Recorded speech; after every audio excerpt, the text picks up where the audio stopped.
Enggak, tadi saya menyampaikan sesuai dengan tadi Pak Mendagri, materi mengenai APBN dan peranannya terhadap pengelolaan keuangan negara, APBN dan APBD terhadap pembangunan, terutama pentingnya adalah mengelola untuk mendukung tujuan-tujuan nasional, apakah itu dari sini. Mereka juga banyak pertanyaan-pertanyaan spesifik mengenai daerah-daerah seperti formula dana bagi hasil, proyek-proyek infrastruktur yang ingin tetap dijalankan, dan juga aspirasi-aspirasi lainnya. Itu ya. Terima kasih ya. Terima kasih, aku udah terlambat.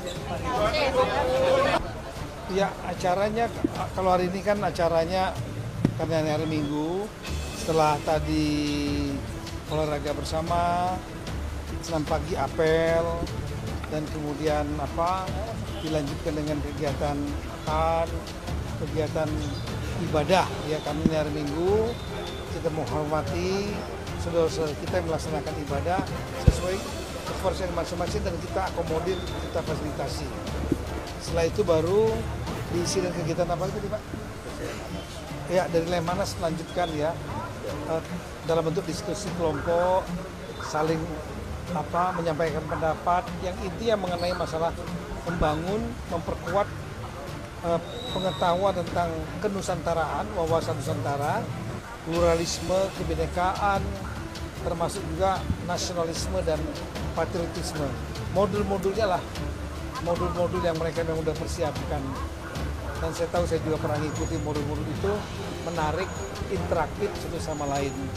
Dan malam ini Ibu Menteri Keuangan mengisi, kemarin Menhan ya, menteri-menteri utama, tadi sudah disampaikan, cukup ramai pertanyaannya antara Menteri Keuangan dengan daerah, dan ini sangat bagus sekali.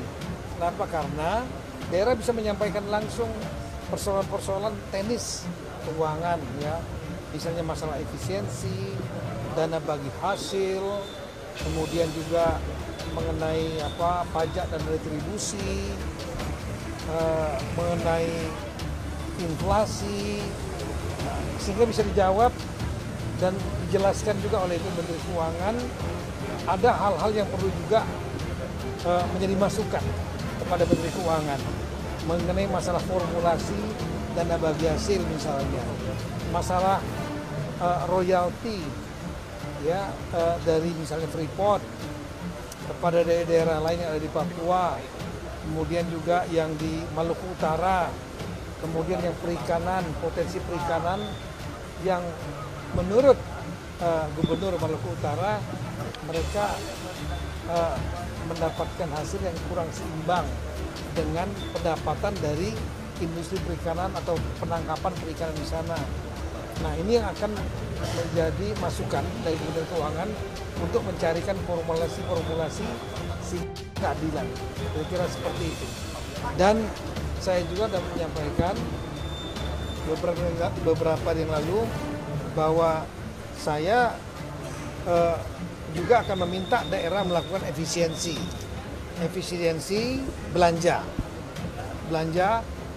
diantaranya mengenai masalah alat tulis kantor, kemudian masalah perjalanan dinas dikurangi, rapat yang tidak perlu, dan kemudian kegiatan-kegiatan seremonial terlalu banyak ya, yang semua dialihkan untuk program-program yang pro rakyat betul. Misalnya bidang pendidikan, sekolah-sekolah yang rusak, toilet-toilet yang tidak bagus MCK-nya, kemudian di bidang kesehatan, puskesmas harus bagus standarisasinya. Nah, ini awasi, tolong diawasi. DPRD masing-masing, masyarakat daerahnya, tolong diawasi. Daerah mana yang melakukan perbaikan, mana yang tidak. Dan kami juga melalui sistem yang ada namanya sistem informasi pemerintahan daerah, kami nanti akan melihat perubahan-perubahan itu. Dan hari ini saya tanda tangani untuk saya berlakukan besok, memberikan guidelines kepada edaran ya, kepada daerah. Dan saya mohon rekan-rekan pimpinan DPRD, anggota DPRD kabupaten kota juga bisa menyadari efisiensi dilakukan ya, semua akan terdampak. Yang ada pada zona nyaman mungkin merasa nggak nyaman. Semata-mata program yang lebih banyak yang bersentuhan dan dinikmati langsung oleh masyarakat. Saya kira itu. Pak, itu solusi yang tadi di surat edaran Ya. itu juga diambil dari aspirasi-aspirasi kepala daerah di Rakyat. Dari pengalaman kita itu dari petunjuk yang poin-poin dari Kementerian Keuangan itu ada 9 atau 10 poin ya. Kedua dari pengalaman kita juga sendiri. Ini staf-staf saya juga dari banyak pengalaman seperti Dirjen Keuangan Daerah ini kan Pak Fatoni, dia udah lama di bagian keuangan, ngerti titik-titiknya di mana, apalagi udah 3 kali gubernur. Pak Bima Aryani juga adalah veterannya 10 tahun wali kota, ngerti di mana titik-titiknya itu yang sebetulnya diefisiensikan atau yang diada-adakan dalam rangka untuk mensejahterakan pegawai sendiri. Itu nggak boleh. Berlaku mulai kapan ini, Pak? Besok, kita berlakukan besok. Surat edarannya besok. Apa itu? Surat edarannya besok. Surat edarannya besok. Nanti kita juga akan sampaikan tembusannya kepada teman-teman wartawan. Pak, tadi berbincang dengan beberapa kepala daerah. Ya. Ini ada yang menyarankan karena Rakyat sudah jalan hampir setengah. Yes. Ini kan masih ada kader PDI Perjuangan yang kepala daerah belum bergabung. Iya. Itu diminta nanti aja di gelombang 2 gitu. Nah, dari Kemendagri sendiri ini masih menunggu atau memang nanti akan dikelompokkan bareng yang sekian apa? Seingat saya dari data kita kalau nggak salah ada 97 ya kader PDIP ya, jumlah semuanya ya dari 503 itu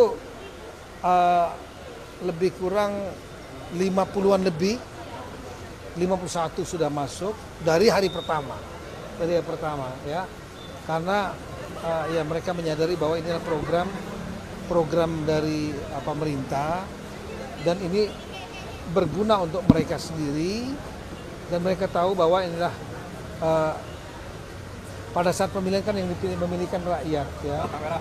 Tanggung jawabnya adalah kepada rakyat utamanya. Saya sudah sampaikan tadi siang, partai itu hanya kendaraan ya. Partai memberikan blessing untuk maju. Tapi ketika menjadi kepala daerah bukan karena dipilih oleh partainya, tapi dipilih oleh rakyatnya. Oleh karena itu ya kehadiran ini akan untuk kepentingan rakyat, mengharmonisasikan. Coba lihat, tanyakan pada rekan kepala daerah, antusiasmenya luar biasa dan mereka betul-betul bisa bertemu. Saya malah perintahkan untuk semua gubernur bertemu, berkumpul dengan para bupati, wali kota